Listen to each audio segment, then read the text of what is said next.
bienvenidos. Muchísimas gracias por contar con la sede de la Biblioteca Municipal para esta experiencia tan interesante, o por lo menos creo que va a ser muy interesante, así lo pienso que suceda, y muchísimas gracias. Muchas gracias. Vosotros disculpad el retraso. Bueno, me voy a poner aquí porque estoy un poco rara ahí, ¿verdad? Bueno, yo bienvenida y bienvenida también. Yo soy Silvia Márquez, soy técnico de la Unidad de Cultura Científica y de la Innovación de la Universidad de Córdoba. Somos el servicio de la universidad que nos dedicamos a la promoción de la cultura científica y a divulgar las investigaciones que realiza nuestro personal investigador en la institución. Hacemos muchos tipos de actividades, ferias científicas, talleres en centros educativos, eventos en teatros, bares y demás. Nos encantan los bares, hacemos mucho en bares también. Y bueno, Ciencia Aficionados es uno de esos eventos los que hacemos divulgación científica en otros términos. Lo llevamos haciendo desde 2013, esta es la edición número 13 también. Y siempre hemos comentado libros de ciencia ficción. Lo que hacíamos era una especie de tertulia científico-literaria en la que comentábamos libros de ciencia ficción con personal investigador de la universidad desde una perspectiva científica. El año pasado introdujimos la novedad de comentar otros productos culturales como películas, series y podcast. Y este año tenemos otra novedad que es salir de Córdoba. Entonces, Lucena es nuestra primera sede de Ciencia Aficionados fuera de Córdoba, así que hoy es la primera vez en la que celebramos Ciencia Aficionados en la provincia, y eso forma parte pues del objetivo que tiene la universidad de fomentar el desarrollo territorial y un poco la vertebración del territorio, y la divulgación pues no podía ser menos. De hecho, gracias al Centro de Desarrollo Territorial en Lucena hemos tenido varias actividades previas. Tuvimos un taller de alfabetización científica, un evento sobre cáncer y microbiota en la noche de los investigadores, ahora Ciencia Aficionados, y pronto haremos también un graffiti dentro de otra acción de divulgación. Así que de la serie y demás no os hablo porque van a hablar con vosotros Marta Jiménez, que es la periodista que lleva moderando todos estos años la actividad, Melanie Mariscal y Jesús Blanco, que son investigadores de la Universidad de Córdoba, pero Marta os va a contar más sobre ello. Muchas gracias.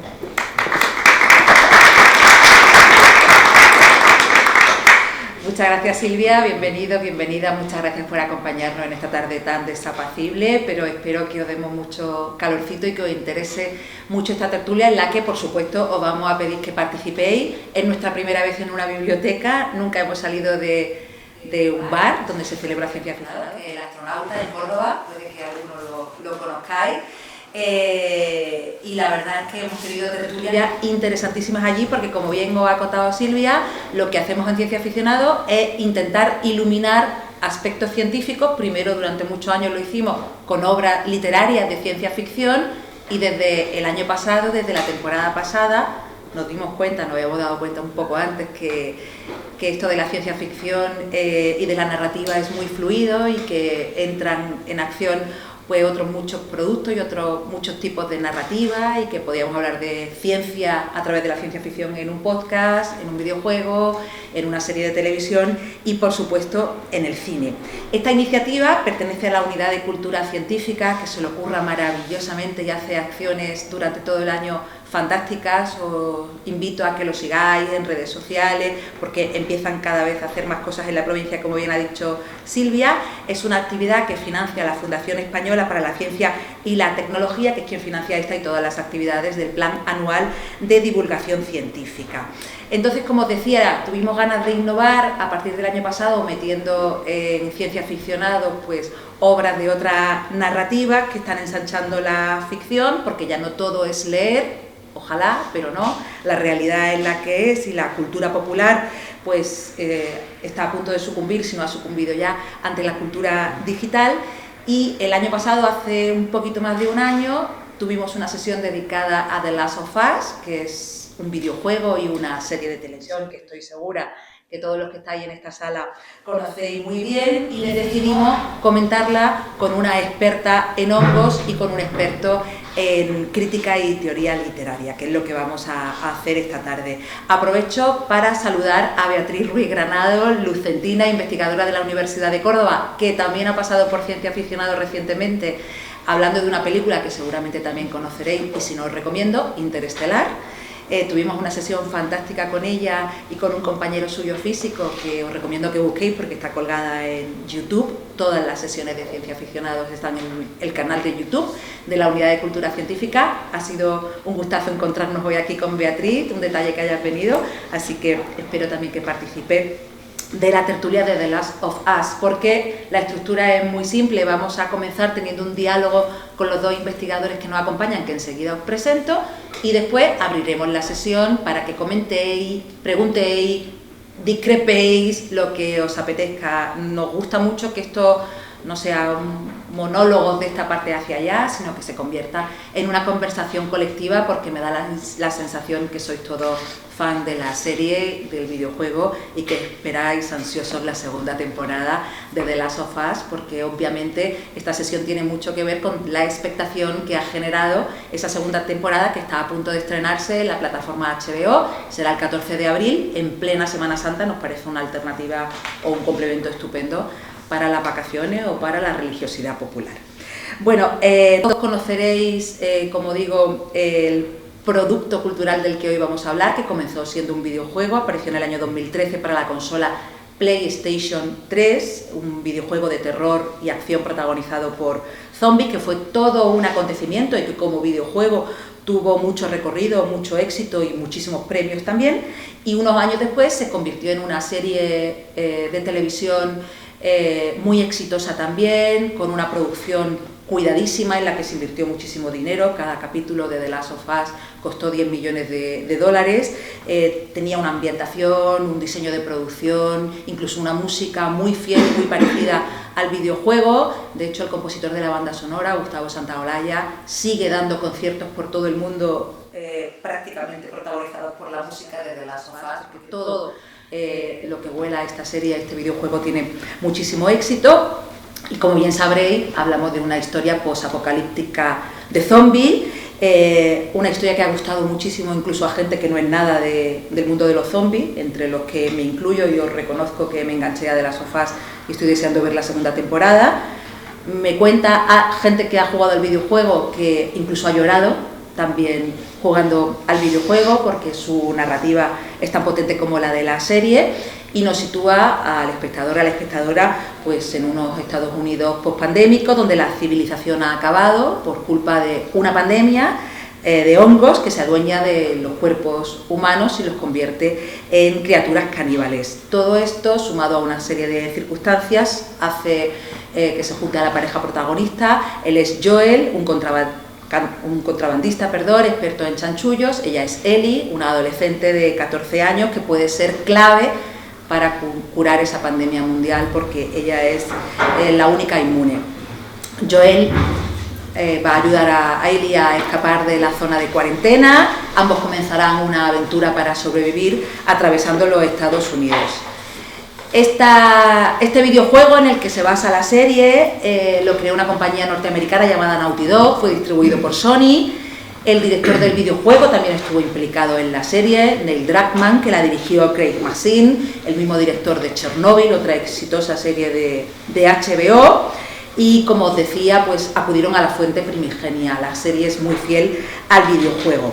Así que, deseando como estamos a ver la segunda temporada, y seguramente comentaremos más adelante en Ciencia Aficionados, paso ya a presentaros a los dos científicos que nos van a hablar de la ciencia que esconde The Last of Us. Ella es Melanie Mariscal, experta en hongos y en genética fúngica. Hola. Hola. Nos encanta hablar de nuevo contigo de The Last of Us. Ella es graduada en biología y máster en genética y biología molecular.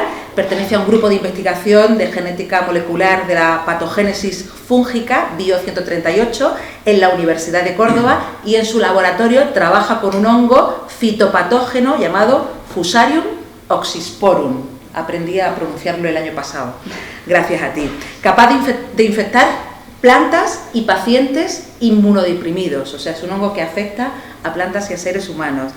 Su línea de investigación se centra en cómo el hongo es capaz de detectar la raíz de la planta en el suelo y determinar el crecimiento de esta planta. Y ella y su equipo de investigación ha descubierto que el pH juega un papel clave en este proceso. Ella es doctora por la Universidad de Córdoba. El año pasado nos contaba que es amante de la naturaleza y de los viajes improvisados, pero de un año a esta parte su vida ha cambiado casi más que una pandemia mundial provocada por un hongo, y es que ha sido madre. O sea, Melanie, te ha cundido en todo este año. Sí. ¿Tienes menos tiempo para los hongos ahora? Totalmente. Bueno, pero la vida ha mejorado, ¿no? Sí, total. Pues nos alegra mucho volver a verte aquí y que Flavio esté en este mundo. Por supuesto. Él es Jesús Blanco, como os decía, experto en teoría crítica, crítica literaria y pensamiento político.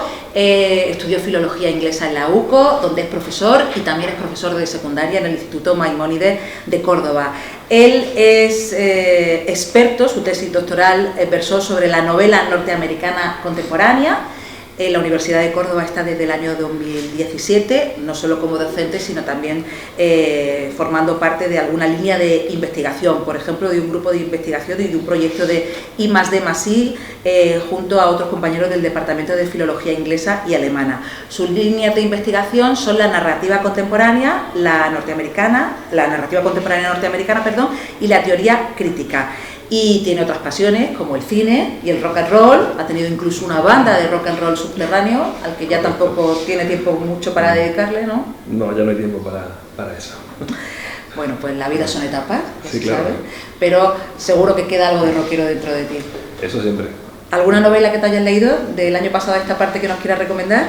Pues, por ejemplo, hay una que se llama Nadie está hablando de esto. Esa es una de las últimas que he leído, que habla sobre la cultura de Internet hoy en día, y la protagonista es una influencer y está muy bien contada, adoptando un estilo que se parece mucho al de los vídeos cortos de hoy en día de Internet, y cuenta cómo su vida cambia también cuando hay un acontecimiento real de verdad que la baja al suelo de lo que son los eventos de verdad y no los pseudo eventos online que nos distraen constantemente. Se llama... Poco se habla de esto... Nadie está hablando de esto. Sí. Has dicho antes. Sí, algo es así. que el oído en inglés. El título original es Nobody's Talking About This, y sí, es recomendable. Sí. Si la recomienda Jesús... Sí. Es de Patricia Lockwood, se llama la autora. Muy bien. Que además es poeta también. Pues tomamos nota. Deseando saber de qué no nos están hablando, bueno, de tantas cosas. Bueno, pues voy a empezar a interactuar con vosotros, aunque luego abriremos la conversación, pero el año pasado, bueno, ya sabéis que para acercarse a The Last of Us lo podemos hacer como espectadores pasivos, viendo la serie, donde no tenemos que tomar ninguna decisión, o como espectadores activos, jugando al videojuego, tomando decisiones y ver por qué camino continúa la narrativa de la historia si estamos jugando. El año pasado ellos nos confesaron que los dos obviamente habían visto la primera temporada de la serie, pero una de las dos, había jugado al videojuego. ¿Quién creéis que es? ¿Jesús o Melanie? Estudiad bien sus caras. Por la edad, él. Tú por la edad, él. A ver... que yo he sido el que ha jugado... Espera, no digas todavía si eres tú o es Melanie. ¿Alguien más se quiere mojar? Yo creo que sí, Melanie. ¿Tú crees que ha sido Melanie? ¿Por qué? Ella cree que él por la edad y tú por... Por la edad, por lo menos. ¿Alguien más? Ten en cuenta que el videojuego es de 2013. El videojuego de 2013, exactamente. Pues quien ha jugado es... Yo. O sea, llevaba razón él por edad. Calculado. Bueno, quería hacer este pequeño experimento sociológico porque bueno, muchas veces nuestros prejuicios, ¿no? Siempre nuestros prejuicios nos llevan a pensar que juegan mucho más a videojuegos ellos que ella, que ha sido una realidad hasta hace muy poco tiempo. Ahora, afortunadamente, todo eso se está equilibrando, pero sí, el año pasado Melanie nos contó que había jugado al videojuego, que lo había pasado muy bien, Sí. pero que ya no has vuelto a jugar, ¿no? Bueno, salió el segundo videojuego, empecé a jugarlo, pero lógicamente pues mi situación cambió, no tenía tiempo y se quedó ahí porque además yo jugaba con mi pareja en el que cada uno se pasaba una escena y entonces era muy divertido porque, claro, interacciona y comenta tanto los diálogos como cómo va avanzando el videojuego y entonces me parece una idea chulísima para pasar una tarde de domingo distintas a que, por ejemplo, vea una serie de televisión, ¿no? O sea, que entre el videojuego y la serie te quedas con el videojuego. Bueno, si quiero, por ejemplo, relajarme, prefiero solo ver la serie. Pero sí, me gusta jugar porque formas parte activamente de la historia, ¿no? O por lo menos te implica mucho más. Entonces, otro punto de vista. Os hago una primera pregunta muy genérica, aunque luego ahondaremos en un montón de aspectos, pero científicamente, The Last of Us es una obra conseguida. Bajo mi punto de vista, sí, porque se basa en un hongo que existe en la naturaleza, que es el Cordyceps unilateralis. Lógicamente tiene muchísimas diferencias. Este hongo es un hongo entomopatógeno, quiere decir que solo infecta insectos y pequeños artrópodos, pero sí que es capaz de, mediante la liberación de distintas sustancias, como pueden ser policétidos o indolaminas, manipula a su víctima, controlando su comportamiento y claro, pues la convierte en un zombie, que es de lo que va un poco la serie. Entonces, desde ese punto de vista, sí que me parece realista, pero este hongo es imposible, de lo imposible es que infecte a nuestra especie, ¿no? A los seres humanos. O sea, la pregunta del millón ya está contestada. Esto no puede pasar, nos podemos quedar todos tranquilos. ¿Y desde el punto de vista literario?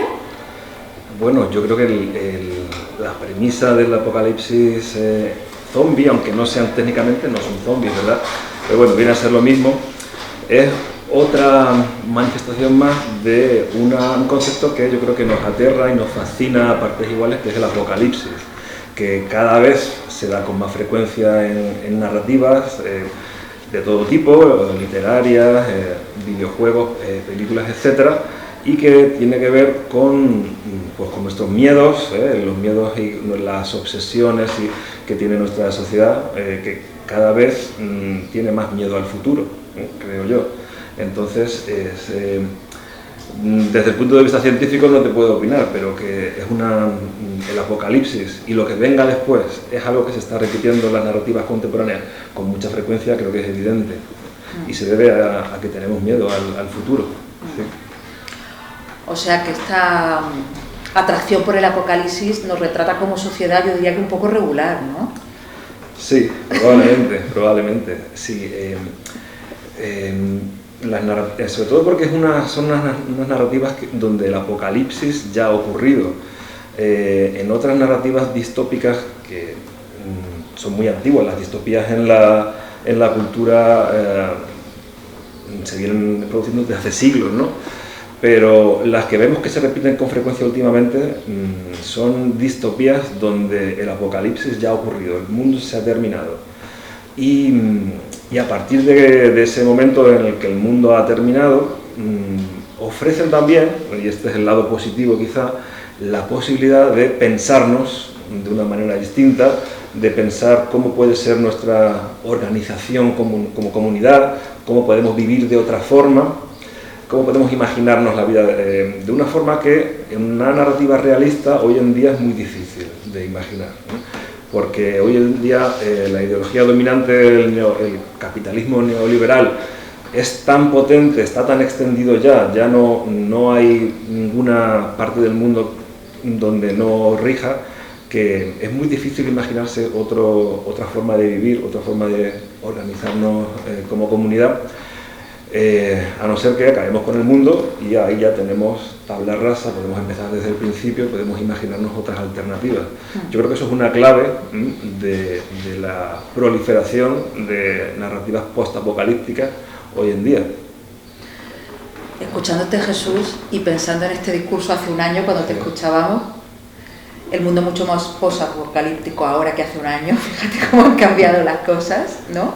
Geopolíticamente estamos en otra dimensión de la realidad, o sea que me pongo en quienes éramos el año pasado cuando hablábamos de The Last of Us y reflexionábamos sobre todo esto que estás diciendo y dónde estamos ahora, y en tan solo un año, que es un periodo de tiempo cortísimo, cómo ha cambiado el escenario, ¿no? Bueno, yo ahí lo dejo, no quiero que a nadie le dé un bajón esta tarde, pero... Sí, porque hemos perdido el futuro. En el siglo XX el futuro era algo que estaba ahí, ¿no? Y todo el siglo XX se orientaba hacia el futuro, la noción de progreso era fundamental, desde el principio del siglo XX, con las vanguardias artísticas, el futurismo, las utopías políticas, el socialismo, el comunismo, incluso después del horror de la Segunda Guerra Mundial y de ese trauma terrible durante los años 50 y los años 60, la sociedad occidental siguió siendo optimista, mirando al futuro con esperanza, con confianza en un progreso.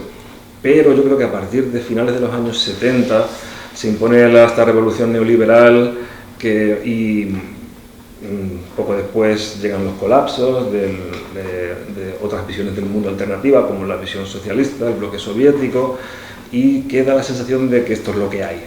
Lo que tenemos hoy en día, el orden neoliberal, es la única alternativa, ya no hay una alternativa posible, y lo que vemos es que todo empieza a deteriorarse, el ambiente político se enrarece, nos prometieron que con el avance tecnológico íbamos a trabajar menos, íbamos a irnos de vacaciones al espacio, eso no está ocurriendo, cada vez trabajamos más, y el avance tecnológico lo que nos ha traído es TikTok y esta esclavitud que tenemos a las nuevas tecnologías, y claro, eso es la perspectiva del futuro como algo esperanzador es una cosa que se puede decir que por desgracia se ha desvanecido. Y eso se ve en la gran cantidad de narrativas postapocalípticas que tenemos hoy en día. Y la gran cantidad de seguidores de todas estas narrativas. Que por un lado nos atemoriza, nos aterra, pero aunque sea de una forma más secundaria, también nos invita a pensar qué podríamos hacer si el mundo no fuera como es ahora, si tuviéramos que empezar desde nuevo, qué podríamos hacer, cómo podríamos hacer para que el mundo fuera más humano, más tener relaciones personales más auténticas, vivir una vida más plena. Eso también se puede ver en The Last of Us. Sí, totalmente, sí, y luego ahondaremos en varios asuntos. Volviendo al hongo, Melanie, nos has dejado muy tranquilos de que esto no podría pasar con este hongo, pero ¿podría haber una pandemia mundial, provocada por alguna clase de hongo? Bueno, realmente la primera escena que hacen de Last of Us con el cambio climático y todo esto, la de los dos científicos hablando, que por cierto me parece estupenda, plantea la posibilidad de que los hongos, conforme va aumentando la temperatura cada vez más, son cada vez más termorresistentes. Y esto a día de hoy es real.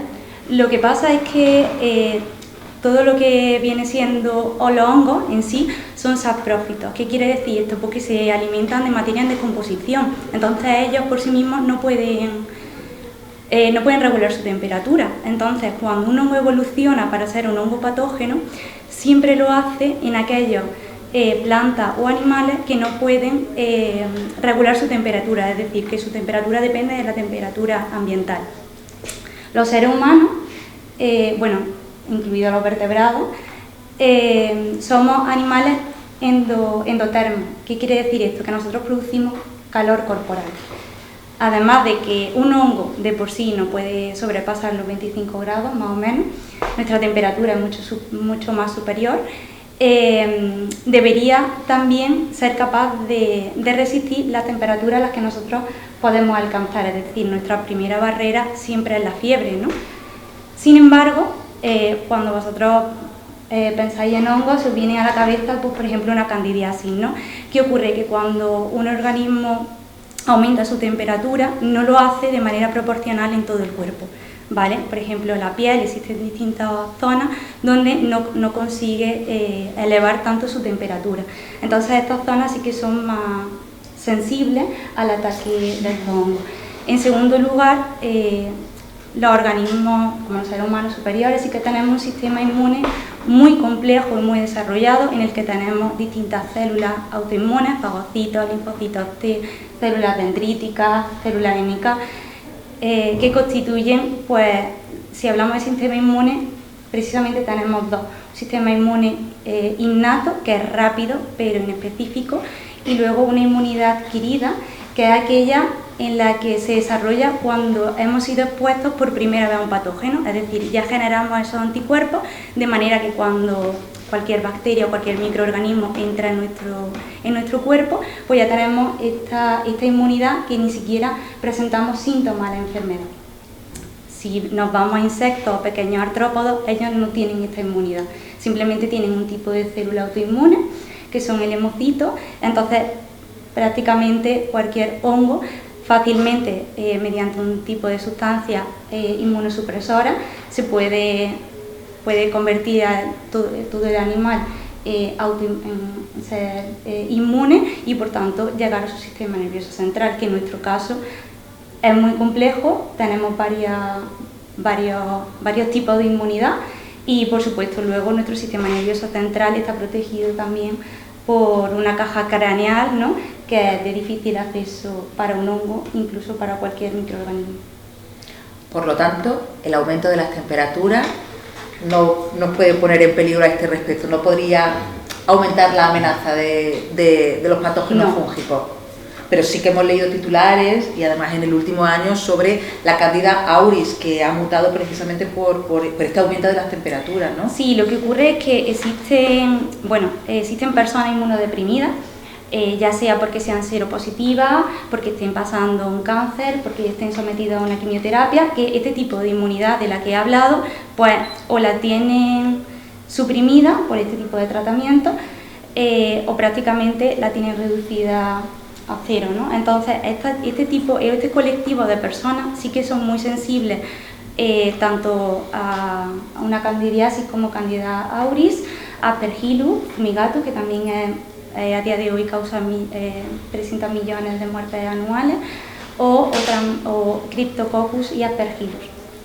Son los otros dos. Lo que ocurre es que a día de hoy las grandes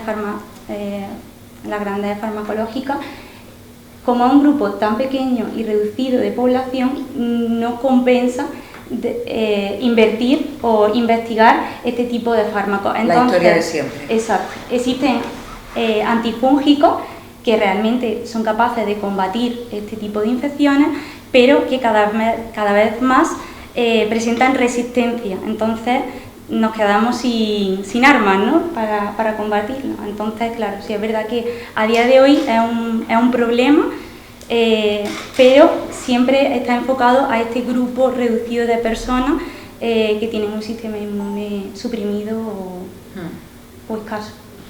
Melanie aludía a esa primera escena de la serie de Last of Us, que es una introducción desde mi punto de vista brillante, en donde un presentador de televisión entrevista a dos científicos. Yo creo que es una primera secuencia que capta muy bien al espectador, ¿no?, que es de lo que se trata, para que se introduzca en la serie. Y Jesús, en esa entrevista de televisión, uno de los científicos afirma que no le preocupan las pandemias virales o bacterianas, porque el ser humano siempre termina ganando la batalla, ¿no? Esta autoestima como especie siempre ha estado muy presente en prácticamente todas las distopías, y no sé si esto está empezando a cambiar con ese pesimismo del que tú hablabas antes. Puede ser, pero ese personaje que dice lo que tú dices, dice sí, que no le preocupan los virus, porque al final, aunque haya muchas muertes, el ser humano acaba ganando la batalla, que lo que le preocupa son los hongos. Creo recordar que sí, es verdad, acaba diciendo que su preocupación son los hongos, sí. En todo caso, esa escena me encanta, es un prólogo buenísimo, que te despierta el interés y que ya te demuestra una característica narrativa que tiene la serie, que es la economía en el contar, que con escenas muy cortas es capaz de contar cosas, hechos históricos, hechos en la vida de los protagonistas, muy grandes y muy importantes. En un par de escenas ya sabemos lo que va a pasar, y ese estilo de economía de la narrativa, de hacer un uso de la elipsis muy inteligente, ya está ahí desde el principio, la primera escena en el prólogo de la serie. Sí, sí, bueno, aparte que te pongan a un científico mostrando su inquietud por los hongos, o sea, quiero decir, ya le da mucha credibilidad a esa inquietud y hace que de alguna manera los espectadores empecemos a atemorizarnos por los hongos, que en el fondo no sé si son tan peligrosos y tan especiales como la serie pinta, Melanie. Son muy peculiares y para mí son interesantísimos porque producen una serie de sustancias que son psicoactivas y que, por ejemplo, son muy parecidas a la serotonina, que que es responsable de nuestro comportamiento y emociones, y hay derivados de estos compuestos psicoactivos que, bueno, si vosotros habéis oído hablar de las setas alucinógenas, pues me entenderéis, ¿no? Y es por eso, porque pueden manipular nuestra manera de interpretar la realidad, siempre desde un punto de vista transitorio, pero nunca, o sea, estas sustancias nos producen, se comportan como un neurotransmisor de una manera transitoria, pero sí que son capaces de modular nuestra percepción de la realidad, y no tiene tampoco nada que ver con que sean patógenos, es decir, tú puedes que te afecte este tipo de sustancias sin que el hongo sea infeccioso en tu organismo. ¿Y eso podría llegar a evolucionar? O sea, que esa colonización transitoria de la mente pues llegue por una infección y no porque tú voluntariamente metas a ese colonizador dentro de tu cuerpo. Bueno, esa pregunta es súper interesante. Realmente nosotros somos organismos muy robustos, entonces la cantidad de hongo que tendría que infectarte a ti para que en todo tu cuerpo produzca este tipo de sustancias, pues sería prácticamente un micelio casi como tú de grande, ¿no? Vale. Entonces sería muy improbable. O sea, que para convertirte en zombie ya ni te cuento, ¿no? Claro. Bueno, pero por todo lo que nos cuenta Melanie, y no sé, que Jesús también me ayude en esto, en la construcción narrativa, ¿no?, de toda esta historia, creo que está la parte científica, ¿no?, de lo que Melanie nos acaba de explicar también, de cómo funcionan los hongos y este hongo en el que se inspira y que actúa sobre insectos, etcétera. O sea, creo que está inteligentemente muy bien construido y muy bien narrado para que resulte verosímil, aunque no sea obviamente real y esto no pueda pasar en la vida, pero, o sea, creo que conocen muy bien los hongos y cómo funcionan los hongos y bueno, y a partir de ahí pues crear una realidad alternativa, como es siempre cualquier ficción, pero creo que lo hacen todo con mucha verosimilitud. A mí me da esa impresión, no sé qué opináis vosotros. Sí, y además son zombies que dan mucho miedo, ¿no? Que no son ya el zombie clásico, ese torpón que iba muy despacio de las películas antiguas de zombies, ¿no? Estos corren y te cogen seguro, vaya. Sí, sí. Entonces es una innovación en el género que se agradece también, sí.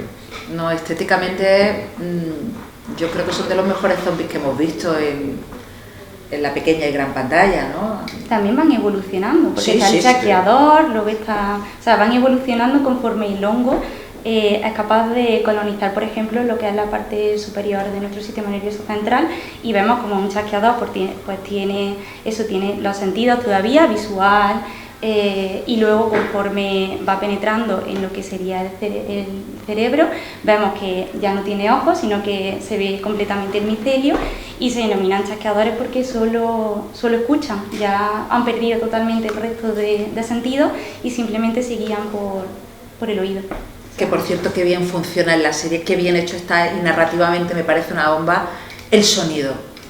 O sea, cómo ayuda a la narración los sonidos de esta serie, que además está muy bien conseguido, y eso que en nuestras casas, donde solemos ver la serie o en los ordenadores, pues no existen los sistemas de sonidos que en una sala de cine. No quiero ni imaginarme cómo debe ser ver algún capítulo de The Last of Us con un buen sistema de sonido, porque me parece brutal el sonido de esta serie y cómo ayuda a la narración, sobre todo por lo que tú dices, ¿no? Por lo bien diseñados que están. Por cierto, ¿qué te ha parecido, Melanie, como científica experta en hongos, que el contagio haya sido a través de la harina que consumen los humanos? Pues por eso mismo me parece que está muy bien hecha, porque es verosímil. O sea, tú cuando tú piensas, bueno, he dicho que es un hongo entomopatógeno, infecta insectos o pequeños artrópodos, pero precisamente si pensamos en un cultivo de cebada o de cereal, precisamente las principales plagas vienen de estos insectos. De hecho, países desarrollados tienen como seguro que una pequeña proporción de la harina o procesados que nosotros consumimos tengan restos de su esqueleto de pequeños artrópodos, de pequeños insectos, con lo cual si tú ingieres estos pequeños restos pues están infectados con Cordyceps en este caso, y pues es totalmente un mecanismo real que podría ocurrir de infección, y además que ahora mismo con la conexión que hay entre todo, o sea, me parece increíble, ¿no?, el mecanismo que han empleado como para contagio inicial de la enfermedad. Pero podemos seguir comiendo bizcochos tranquilamente. Claro, claro. Sí, sí, sí. ¿Y a ti, lo de la harina, Pues en cuanto a la narración, qué te parece? Lo de la harina, recuerdo que me llamó la atención que era una forma muy eficiente de contar que aquello se iba a convertir en una pandemia mundial en muy poco tiempo. Había una científica en Indonesia que el ejército la llama para que dé su opinión sobre estas infecciones, y cuando la científica le dice bombardee la ciudad al militar, ya te puedes hacer la idea de que aquello va a acabar muy mal, ¿eh? No hace falta que te muestre cómo la pandemia va infectando a todos los países. Si solamente con escuchar eso, pues ya sabemos cómo va a acabar, ¿no? Y eso es otra muestra de economía narrativa que hace muy bien la serie, que se mueve muy deprisa, pero de una forma inteligente. Hay otra cosa que diferencia a los que jugaron al videojuego de The Last of Us al principio y a los que vimos la serie cuando se estrenó, y es que los jugadores del videojuego lo hicieron antes de que hubiera habido una pandemia mundial, y los espectadores de la serie vimos The Last of Us habiendo vivido ya una pandemia mundial y sabiendo más o menos cómo el mundo puede enfrentarse a eso. Yo no sé a vosotros, en vuestras vidas particulares, qué lectura hacéis de cómo la humanidad se comportó ante la pandemia y cómo creéis que hipotéticamente se comportaría ante una pandemia tan salvaje como la que describe The Last of Us. ¿Cuál es vuestra opinión personal y vuestra percepción al respecto? Bueno, yo creo que realmente la organización que se tomó, el hecho de que nos encerráramos para impedir la propagación, me pareció un punto clave a la hora de impedir la propagación del virus. Entonces, desde un punto de vista, desde las medidas que se tomaron, al principio sí que yo creo que a la población le pareció muy radical, ¿no?, el hecho de a lo mejor encerrarte en tu casa de X metros cuadrados, ¿no?, con tu familia incluida. Pero yo creo que fue un punto clave para paralizar precisamente la extensión del virus, aunque lógicamente pues fue una pandemia, ¿no?, pero fue un punto clave, y creo que desde un punto de vista de la organización fue muy, muy espectacular. Hombre, yo creo que desde un punto de vista científico que yo tendría todo el sentido, pero también es evidente que la pandemia y los confinamientos agudizaron la polarización ideológica y social que ya estaba en marcha, y dieron un impulso a teorías conspirativas, a visiones conspiranoicas del mundo, que lo multiplicaron, ¿eh? Y yo creo que en ese sentido se decía durante la pandemia, ¿saldremos mejores de esta? Tengo mis dudas. Hemos salido peores. Puede ser, sí. Por eso, entonces, ¿cómo reaccionaríamos ante una pandemia tan letal como la de la serie? Pues yo creo que realmente la civilización se descompondría, al igual que se descompone en las películas apocalípticas. O sea, el lobo sería un lobo para el hombre, ¿no? Yo creo que sí. Por supuesto, habría espacios de cooperación y habría espacios de organización positiva, ¿no?, y solidaria, pero también habría violencia por doquier, creo. Sí, bueno, además creo que somos todos conscientes de que lo malo siempre pesa mucho más que lo bueno, y por un destello luminoso pues hay cientos de oscuridades, suele ocurrir así. Vamos a seguir avanzando en la serie, y quería preguntarle a Jesús, desde el punto de vista literario, también por la verosimilitud del personaje de Ellie como gran salvadora, que bueno, esto en cierto sentido para muchas sigue siendo una novedad, ¿no?, que la gran salvadora no solamente sea una mujer, sino una mujer de 14 años, una adolescente, ¿no?, que siempre en esta clase de heroicidades suelen ser invisibles, ¿no? ¿Qué te ha parecido que sea ella este personaje salvador de The Last of Us? Pues es una novedad también muy de agradecer, ¿no? Bueno, y Ellie es un personaje muy interesante. Cómo se complementa con Joel, forman esa extraña pareja que hemos visto en muchas series y películas, ¿no? Es lo que se suele llamar una buddy movie, que son las películas donde los protagonistas son muy distintos y al principio no se soportan, o uno de ellos no soporta al otro, pero al final se cogen cariño y no pueden vivir el uno sin el otro, ¿no? Aquí tenemos a Joel siempre huraño, siempre callado, y a Ellie que no para de hablar, ¿no? Y al final, bueno, pues no pueden vivir el uno sin el otro. Y eso es una de las historias, ¿no?, que vertebran la serie, que le da esa profundidad. Y luego Ellie yo creo que también es un símbolo de esperanza, que además está muy bien encarnado en un representante de la gente joven, de la juventud, y esto también aparece en muchas historias, en novelas, en obras de teatro. El personaje más joven encarna la esperanza de la posibilidad de redención para un futuro mejor, y aquí está clarísimo. De hecho, es hasta tiene un componente mesiánico, ¿no? Que haya que matar a la pobre Ellie para salvarnos a todos, ¿no? Que eso también da lugar al dilema moral que afronta Joel al final de la serie, ¿no? Que si queréis luego hablamos de él. Y de lo que esperamos que pueda pasar después, sí, ¿no? Que nadie sabemos, obviamente. Por cierto, hablando de todo esto, y a lo mejor os ha pasado a alguno de vosotros como espectadores o como jugadores del videojuego, viendo toda esta clase de historias posapocalípticas y con tantísima violencia, muchos pues nos preguntamos ante estas situaciones pues qué seríamos capaces de hacer y de no hacer, si cambiaría radicalmente nuestro marco de creencias, ¿no?, en una situación muy extrema, si seríamos capaces de hacer cosas que ahora mismo pues nos vemos incapaces y que desde luego no entran dentro de nuestro, como decía, marco ético y moral. No sé si os ha pasado esto, si os habéis planteado esto, cómo reaccionaríais vosotros ante situaciones tan radicales como las que plantea The Last of Us.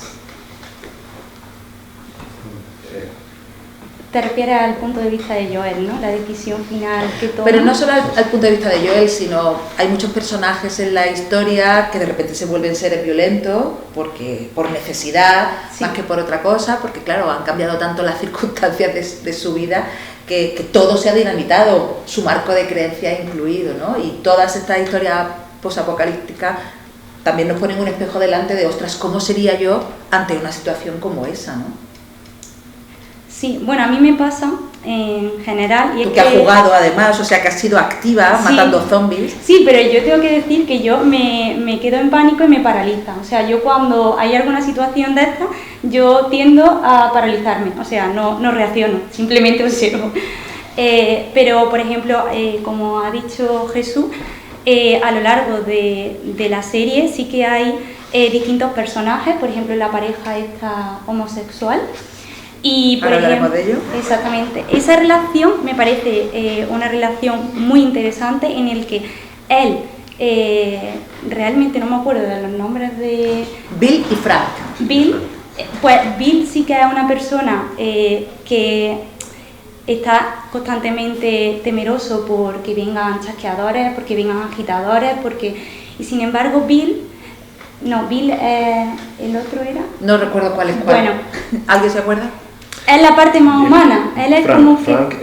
Frank es más sociable. Exacto, y Frank intenta como restaurar el resto del poblado que tienen allí, darle un punto humano, sí, a todo aquello. Entonces eso me parece muy interesante porque dentro de una sociedad apocalíptica es muy importante tener un punto humano, ¿no? Porque si no al final, ¿qué nos separa de un animal, ¿no? De un depredador que simplemente mata y ya está, ¿no? Melanie se refiere al episodio 3 de The Last of Us, que podría haberse llamado Enamorarse en el fin del mundo, porque es la historia de Bill y Frank, dos hombres además mayores de 50 años, algo bastante inusual en esta clase de serie. El episodio, bueno, podría ser como una mini película o un corto, porque es una historia de amor completa que le ha partido el corazón a media humanidad. Yo creo que ha sido uno de los episodios más comentados en redes sociales en la historia reciente de las redes. Bueno, fue una oleada de críticas y de gente alabando este episodio que yo no sé, Jesús, tú cómo lo ves, pero me parece todo un acierto, porque además rompe completamente con el tono de los dos primeros episodios. O sea, el espectador se queda clavado porque es que otra película, nunca mejor dicho. Sí, una película dentro de un episodio.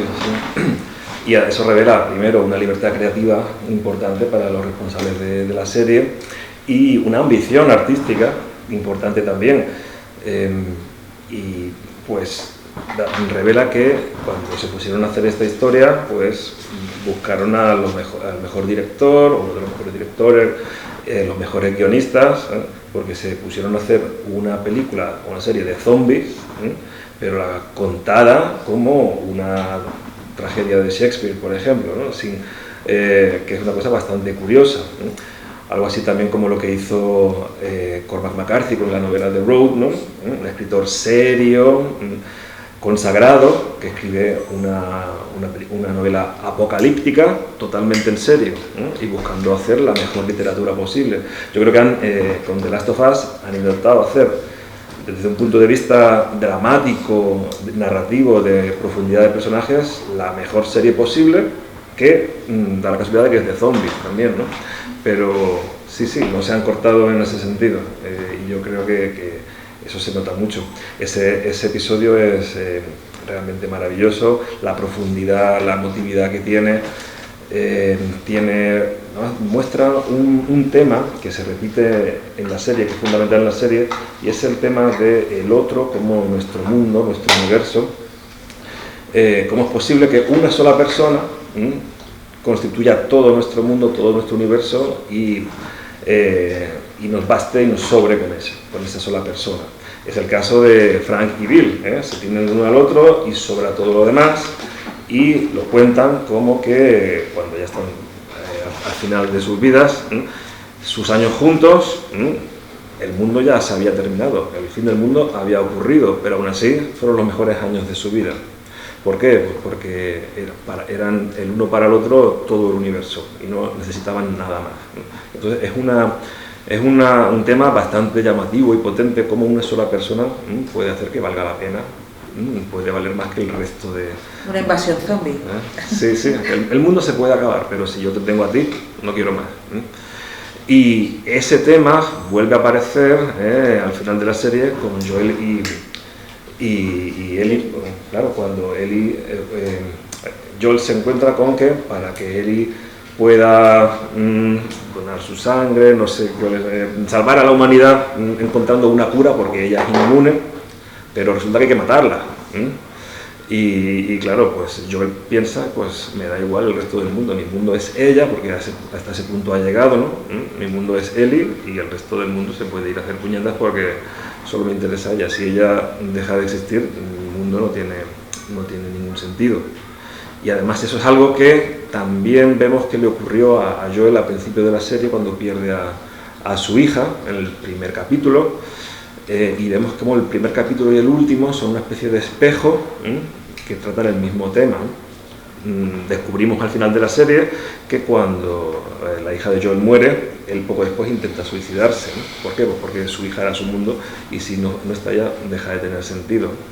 Entonces, ese tema de una persona puede ser todo mi mundo se repite en la serie, en ese capítulo, el de Frank y Bill, y también al final la relación entre Joel y Ellie. Y es de una profundidad que no está en otros productos de zombies, como, no sé, pues The Walking Dead, creo que es una buena serie, o por lo menos las primeras temporadas tenían calidad, pero está en otro nivel, The Last of Us está bastante por encima. O otras películas de zombies como esta de Brad Pitt, Guerra Mundial Z, que es entretenida, pero no está a este nivel, porque en The Last of Us han ido a hacer la mejor narrativa posible, con mayor carga dramática y profundidad psicológica posible, aunque sea de zombies. ¿Por qué no pasan de moda los zombies? ¿Por qué nos gustan o nos fascinan tanto, Jesús? Bueno, los zombies, para empezar, siempre han sido parte del género de terror. El género de terror siempre nos ha fascinado, que ese es otro tema que habría que tratar. ¿Por qué nos gusta pasar miedo? ¿Por qué disfrutamos pasando miedo, ¿no? Ahí claramente hay elementos sadomasoquistas, ¿no? ¿Por qué nos fascinan estos relatos donde la civilización se descompone y reina la violencia? ¿Por qué? Bueno, pues yo creo que hay sadomasoquismo, que como lectores disfrutamos de una forma en la cual no ponemos en riesgo la vida de nadie, ni la nuestra, ¿no? Y eso es una de las virtudes de la lectura, ¿no? Poder vivir otras vidas, otras situaciones sin salir de la nuestra. Creo que esa es la razón de los zombies, porque yo veo a los zombies como un elemento del género de terror, que además da mucho miedo en The Last of Us, ¿no? El episodio del zombie en el centro comercial, que están Ellie y su amiga, no recuerdo el nombre, pasando una noche las dos divirtiéndose en el centro comercial, vacío, supuestamente vacío, cerrado, pero hay un zombie dentro, y nos pasamos todo el episodio muertos de miedo esperando que ese zombie aparezca, ¿no? Ahí hay una narrativa de terror estupenda. Mi abuelo tenía una muy buena respuesta para eso que estás diciendo. Cuando nos veía ver películas de miedo o disfrutando, pasándolo mal, decía: ¿cómo se nota que habéis nacido en tiempos de paz? ¿Cómo se nota que no habéis vivido una guerra, ¿no?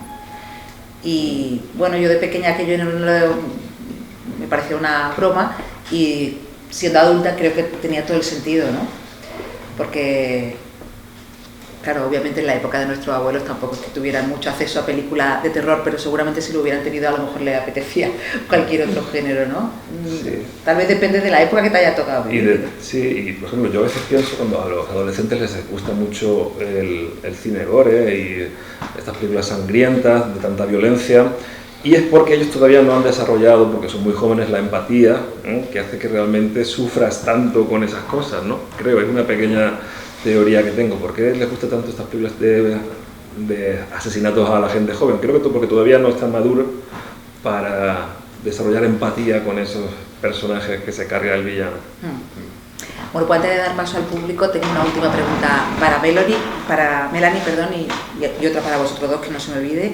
Pero, Melanie, ¿hace más falta inversión en investigación de todo el tema que tú investigas, del tema fúngico, aunque no haya una amenaza, como tú bien nos has dicho, creciente, de que pueda haber una pandemia mundial provocada por un hongo? ¿La investigación y la inversión en investigación es suficiente?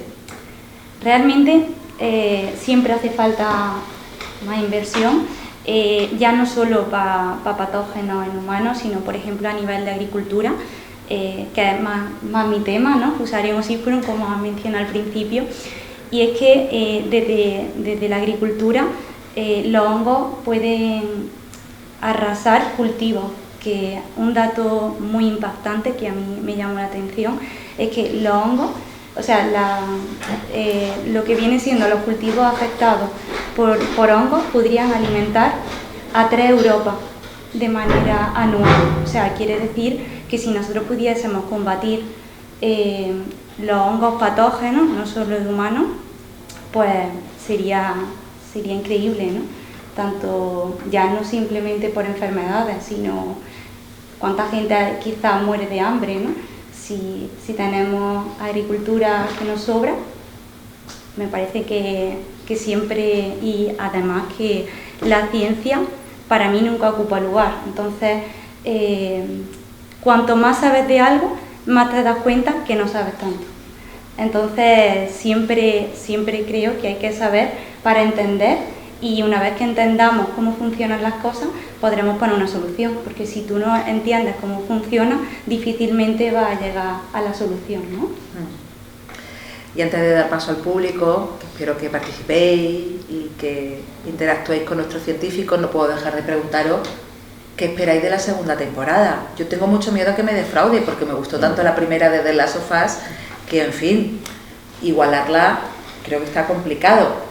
Ninguno de los tres sabemos qué puede pasar porque no hemos jugado al videojuego, y no sé si ni siquiera si el videojuego narrativamente va adelantado, y quien ha jugado puede saber qué ocurre en la segunda temporada. La expectación es máxima. Hace muy pocos días HBO empezó a difundir el tráiler, que ya lo podéis buscar en internet si queréis verlo, está por todas partes. Y bueno, pues pinta muy bien, hay un secreto que generó mucha expectación, terminó muy en alto la primera temporada. ¿Qué esperáis vosotros? ¿Tenéis también mucha expectación? Muchas veces las segundas partes nunca mejoran las primeras, ¿no? O por lo menos desde mi punto de vista.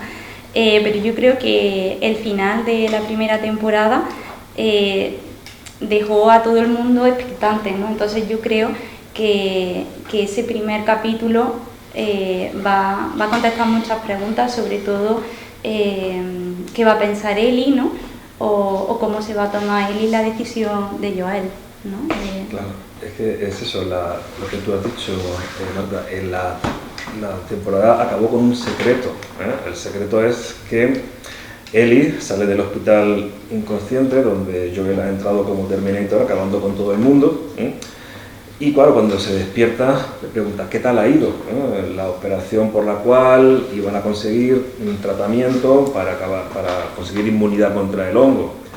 Y Joel le miente, le dice no ha salido bien o algo así, ¿no? Pero entonces ahí hay un secreto entre ellos, un secreto que tiene Joel, y ya en toda narrativa, si hay un secreto, ahí hay suspense, cuándo se va a desvelar ese secreto, porque al final se acabará desvelando, cómo se lo tomará la persona que se entere de la verdad. Entonces eso es un interés que tenemos ya para la segunda temporada. Yo no he visto el tráiler, la verdad, no he querido verlo. Hay una escena que se ve a Ellie tremendamente enfadada, intuyo que a lo mejor es que se ha enterado. Pero bueno, el tráiler pinta bien y hace bien en no verlo, pero vamos, que si lo ves tampoco te va a desvelar mucho más, ¿eh? Bueno, pues deseando escucharos. Estamos encantados de que preguntéis, que opinéis, que nos contéis vuestra experiencia con The Last of Us, como jugadores o como espectadores. No seáis tímidos, que estamos entre amigos. Así que, ¿alguien se atreve?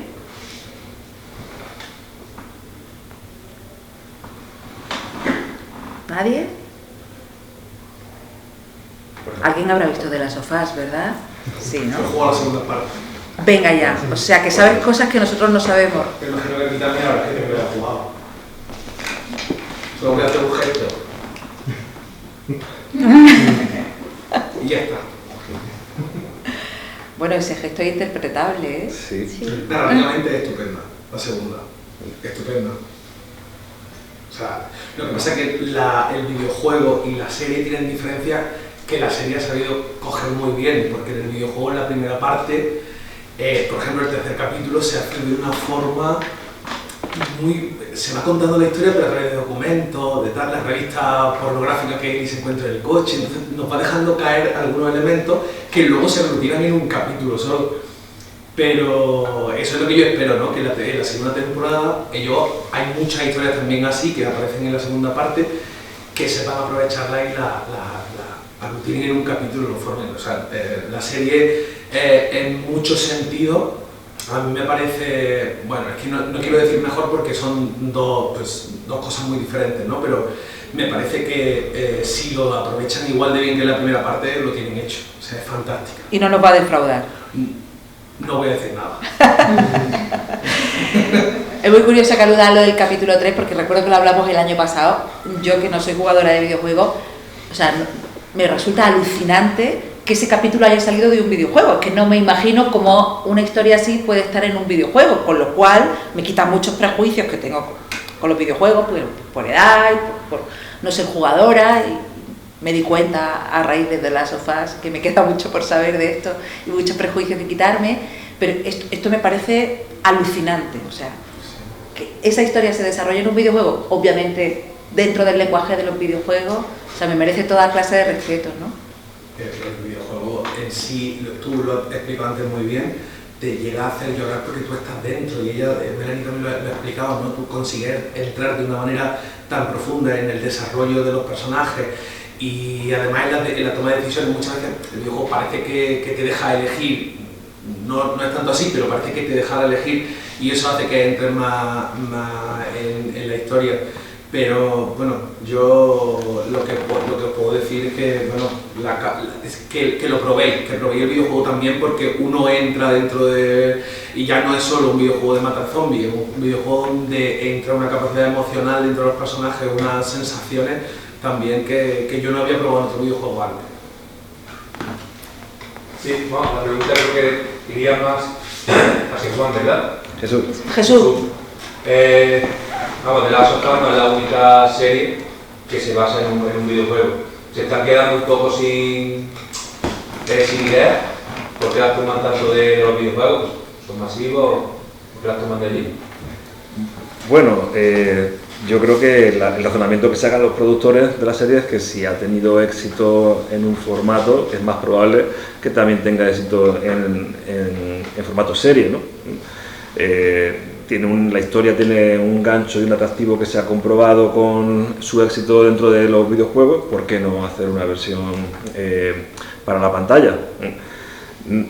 ¿Tú te refieres que si los guionistas en general se están quedando sin ideas? Bueno, yo creo que siempre hay gente que tiene ideas interesantes, ¿no? Yo creo que aquí tenía una idea buenísima, la del videojuego, pues porque no, además con la moda y con lo que nos gustan ahora las narrativas distópicas y postapocalípticas, pues yo creo que estaba cantado que hacer una versión para la pantalla, no que se hayan quedado sin... Yo creo que guionistas hay, historias hay. Bueno, y además el audiovisual, quiero decir, cada vez se ruedan más películas, más series, más documentales, más todo, y cada vez se adapta más de todo, porque a lo largo de la historia del cine se ha adaptado muchísima literatura, pero ahora, claro, las narrativas, como venimos diciendo, son tantas, se están adaptando podcasts, o sea, quiero decir, todo es adaptable, y yo creo que habla muy bien de los videojuegos, o sea, de la narrativa y de la calidad de la narrativa que hay detrás de los videojuegos, por si fueran cosas muy simplonas, sería muy difícil. Claro, pero es igual que antes se adaptaban novelas, pues ahora se adaptan novelas y también videojuegos que se presten a eso. Y además que todo aquel que haya jugado al videojuego le va a llamar muchísimo ver la serie. Entonces ya cuentas con un público cautivo. Exactamente.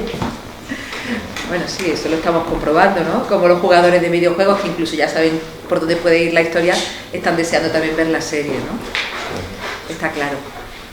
Y parte de la promoción y el marketing ya lo tiene hecho, ¿eh? Si ha habido una serie, Claro. un videojuego que ha tenido muchísimo éxito y muchos premios, etcétera.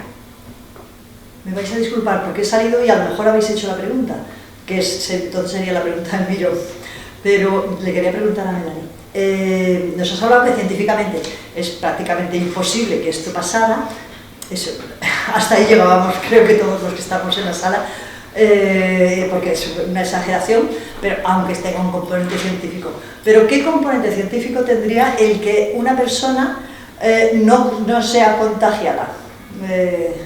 El caso de la chica. La inmunidad. Ah, la inmunidad. Sí, sí. Pero, o sea, ¿te refieres a que si científicamente... Científicamente, o sea, todos sabemos que el hongo puede convivir dentro de la víctima, aunque no sean humanos. Sí. Pero, ¿cuál sería el componente científico para que un organismo sea inmune al hongo? A ver, realmente la inmunidad de Ellie que plantean en el videojuego y en la serie es que la madre embarazada, antes de cortar el cordón umbilical, haya sido mordida, ¿vale? Esto es totalmente ficticio. De hecho, nosotros cuando tenemos un recién nacido, nuestra inmunidad no pasa al bebé. De hecho, tenemos que volver a vacunarlo, tenemos que empezar de cero, introduciendo toda esa inmunidad. O sea, eso es totalmente ficción.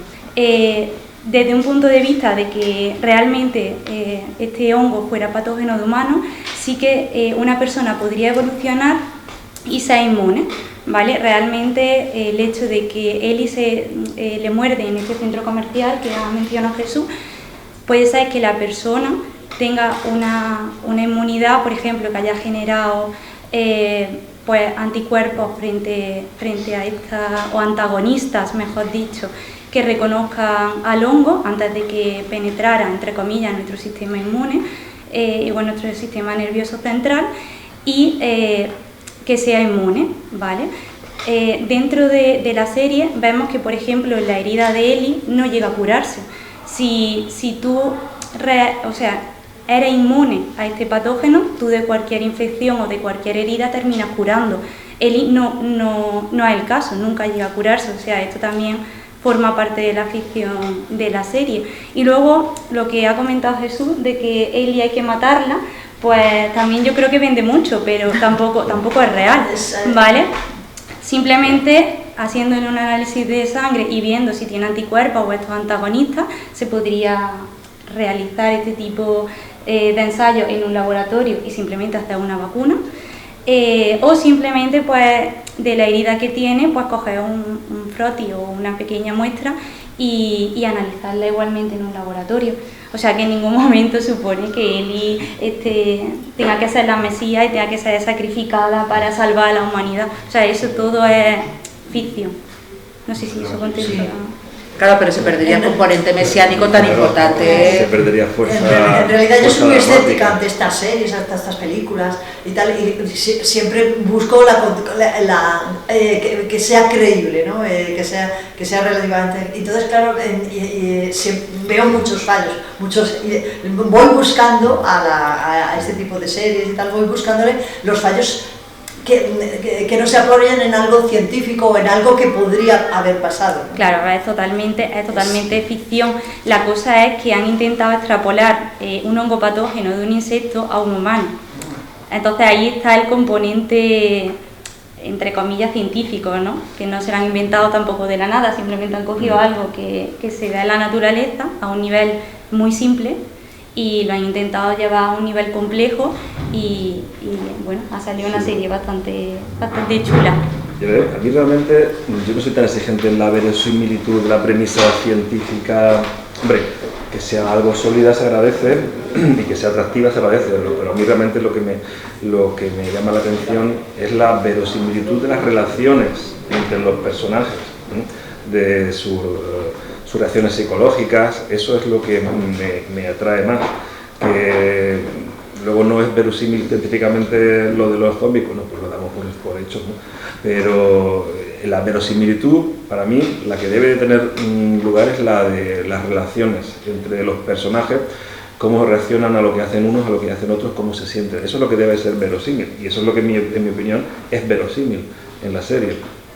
Claro, en realidad es que el secreto es que las cosas resultan creíbles y hay cosas alucinantes que jamás se darían en la realidad y que muy bien contadas y con una base sólida son totalmente creíbles, y cosas que ocurren cada día en la realidad muchas veces son increíbles en las películas porque dices, pero si es que esto no pasaría nada nunca en una relación humana, ¿no? O sea, en realidad darle credibilidad a algo es darle verdad, aunque en realidad sea una ficción, porque cualquier película, cualquier serie es una mentira, cualquier videojuego es una mentira, ¿no? Pero si es creíble, de alguna manera comunica con nosotros y por eso nos engancha y por eso es atractivo y nos persuade. Y lo que nos engancha es que nos creamos a los personajes, que nos creamos que nosotros, que cómo reacciona esa persona es verosímil, porque podríamos quizás nosotros reaccionar así, que nos creemos la relación que hay entre ellos. Y ahí está, creo yo, la calidad de la serie. La premisa argumental también, hombre, debe estar arregladita, ¿no? Pero tampoco hay que pedirle a la premisa argumental que sea ciencia pura y dura, creo. Bueno, la serie sería muy corta. O sea, acabaría en nada. Y realmente, yo lo comento muchas veces con ellos, que esta serie, los zombies es el telón de fondo. Que al final los miedos y el pesimismo vienen siempre del ser humano. Y que ahí está, tenemos ese capítulo 3 que es maravilloso, y es el miedo a esa pérdida que se acaba el mundo, como comentaba, y el telón de fondo de tener los zombies, que nos ha pasado en otras series, y Método 2033, otros de los videojuegos de este estilo, Geralt de Rivia, también tenemos Mesías, Dune, que se repite, pero al final siempre acabamos explorando nuestros propios miedos y ese ser humano cómo avanzaríamos. El telón de fondo está ahí, está bonito, pero sobre todo las relaciones que se lo comentan. Y uno no puede, por menos que, aunque sea inconscientemente, preguntarse qué haría yo en esa situación, estaría a la altura, y también dejar un poco la imaginación, librarnos un poco de la vida que llevamos, ¿no? Todos vivimos unas vidas que están un poco constreñidas, pues, por las decisiones que hemos tomado o por las que nos han tomado, por las circunstancias por donde nos ha llevado la vida, pero las narrativas, estas postapocalípticas, nos permiten soñar un poquito, liberarnos, ¿no?, de nuestra vida real y decir, si yo perteneciera a este grupo que está intentando sobrevivir, ¿qué podría yo aportar? ¿Cómo podríamos organizar este grupo para que fuera solidario y nos apoyáramos unos a otros? Y yo creo que eso está, ahí hay un sentido un poco utópico, que late y que está en el corazón de todas las distopías. Todas las distopías tienen en el fondo un corazón utópico en el que nos planteamos cómo podríamos hacer las cosas de otra forma, ¿no? porque realmente pues podríamos pensar que hoy en día los zombies somos nosotros, que vivimos en modo supervivencia buena parte del tiempo, ¿no? Y estas narrativas nos permiten imaginar cómo podríamos salir de esta situación, hacer cosas más auténticas desde un punto de vista humano, ¿no? Y sí, yo creo que eso es otro atractivo que tienen estas narrativas, que es como el que pone un videojuego, ¿no? También, ¿no? Se pone en el lugar del personaje y... Yo iba a añadir solo una cosa, y es que también me parece un poco venganza en contra del mundo cinematográfico y literario, donde estamos acostumbrados al sacrificio, ¿no? Al final de la primera parte era el sacrificio en sí, era Ifigenia, que si no muere no pueden salir las naves hacia Troya, y es como, ¿pero por qué tiene que morir en este momento Ifigenia? ¿Y si Ifigenia no muere? ¿Qué hubiera pasado en Troya? ¿Habría habido guerra? ¿No? Y pues eso es la segunda parte. Yo creo que de eso se trata, ¿no? ¿Qué habría pasado en Troya si no hubiera muerto Ifigenia como sacrificio, ¿no? Para que llegaran los vientos? Pues en ese sentido me parece un poco así de venganza literaria también, en contra del sacrificio de la joven, de la mujer, de tal, que ahora debe luchar y debe vivir. A mí siempre me ha gustado por eso mucho. Todo está inventado, ¿eh? ¿Te has dado cuenta? Que ha sido mucho tiempo atrás. Somos muy poco originales, los de la narrativa contemporánea. Más opiniones, preguntas para los investigadores. ¿Nuestra vida se parece cada vez más a un videojuego? Oyendo hablar, yo casi que diría que sí, ¿no? Que conteste Melanie, que es la gamer. Bueno, exactamente con el videojuego de The Last of Us, no, pero sí, yo creo que cada vez estamos como más mecanizados, ¿no? Es decir, tú te levantas, vas a trabajar, vuelves, o sea, realmente no tienes mucho tiempo para divagar o hacer actividades que te gusten, entonces desde ese punto de vista sí que creo que estamos más mecanizados, más máquinas, ¿no? En el sentido de estamos sincronizados en lo que tenemos que hacer, y al final un videojuego es eso. Tú has comentado antes que el videojuego te da o te parece que tienes elección, pero realmente no la tienes. Tú sigues el videojuego, pero el videojuego tiene una línea, es lineal. Entonces parece un poco que es nuestra vida, ¿no? O sea, cuando tú naces, te vas al colegio, vuelves, ya directamente tienes que hacer una carrera, ¿no? Después de la carrera... Entonces es como tú sigues una línea y de ahí pues un poco más robot, ¿no? Seguimos toda esa línea o intentamos... Pero también tenemos capacidad de elección, ¿eh? No, hombre, claro, pero me refiero de nuestro día a día. Sí, te entendió perfectamente.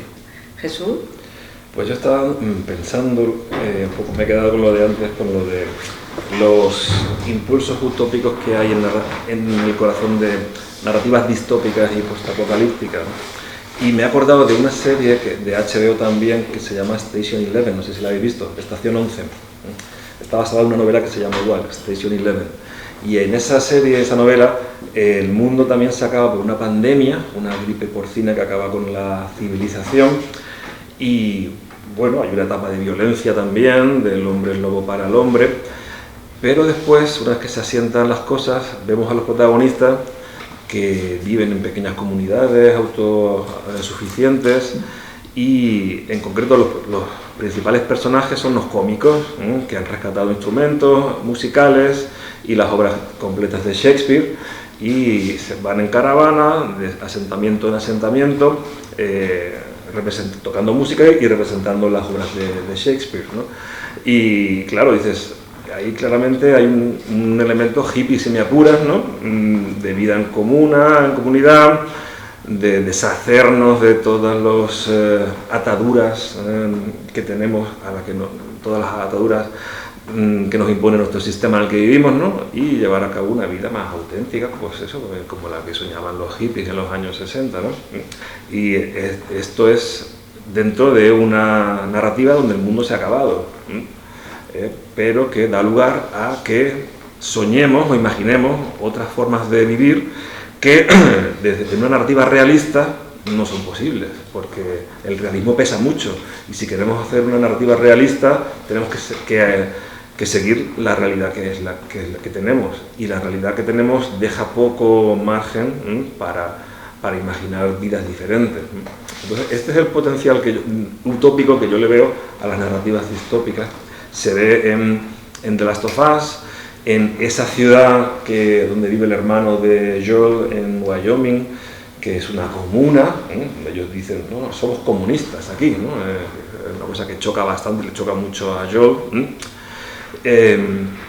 donde se autogestionan y de una forma muy comunitaria. Y también tenemos tiranías terribles, ¿no? Las tiranías de Fedra en Boston.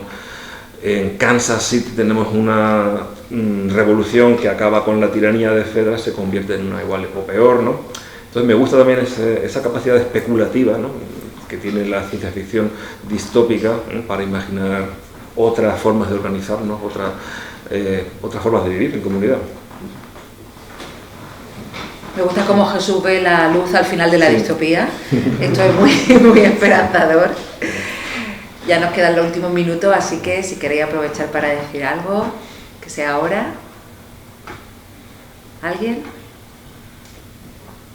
Bueno, pues aquí lo vamos a dejar. Yo creo que ha sido una sesión estupenda, nuestra primera cita en la gira de Ciencia Aficionados, que espero que sea la primera de muchas, que vengamos más veces, además, a Lucena.